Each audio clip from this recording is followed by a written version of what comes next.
Straight to this developing news out of Canberra this afternoon. The Liberal Party room held a marathon meeting. They've landed on a position, and Peter Dutton, after months of saying there needs to be more detail on the proposed voice to Parliament, is now going full throttle against it. He calls it the Prime Minister's divisive Canberra voice. Let's bring in Andrew Clennell, our political editor. And Andrew, that switch flick today from Peter Dutton being open, maybe constructive in some sense, that's done, and now it's outright opposition to the voice to Parliament.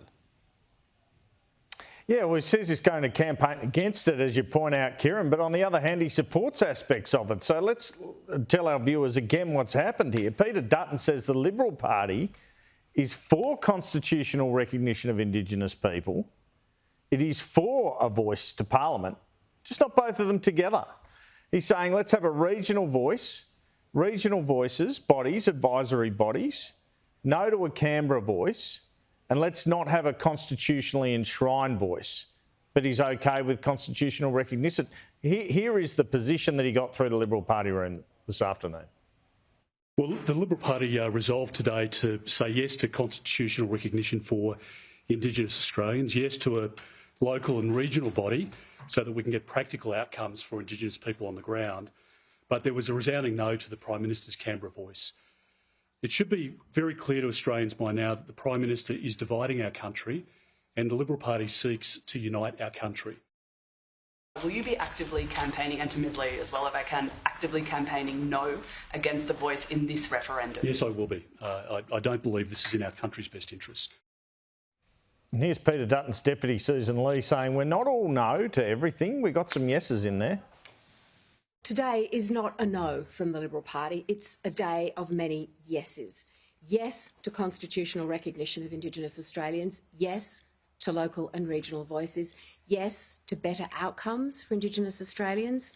Yes to Australians having their say, even if the Prime Minister is determined to continue his my way or the highway approach. And yes to uniting this country behind doing everything that we can as a parliament to strengthen outcomes for Indigenous Australians. But it's a no for dividing Australians. So Peter Dutton says Anthony Albanese's idea is for 24 academics in Canberra to sit around the table and come up with solutions for Indigenous people. As many elders have said, as we've moved around the country, they're not in favour of the voice because they don't believe, as one auntie said to me recently at a function I was at, we don't want 24 academics. They're not going to be our voice. And we need to take their advice. And as I revealed earlier in the program, earlier this afternoon, these are the 5 MPs who spoke up against the Liberal Party position. Peter Dutton says only about 3 of them will campaign for the Yes team. Frontbenchers are bound by the Liberal Party position, not backbenchers. Richard Colbeck said it was politically risky to oppose the voice. Russell Broadbent raised concerns. Andrew Bragg said everyone should get a free vote.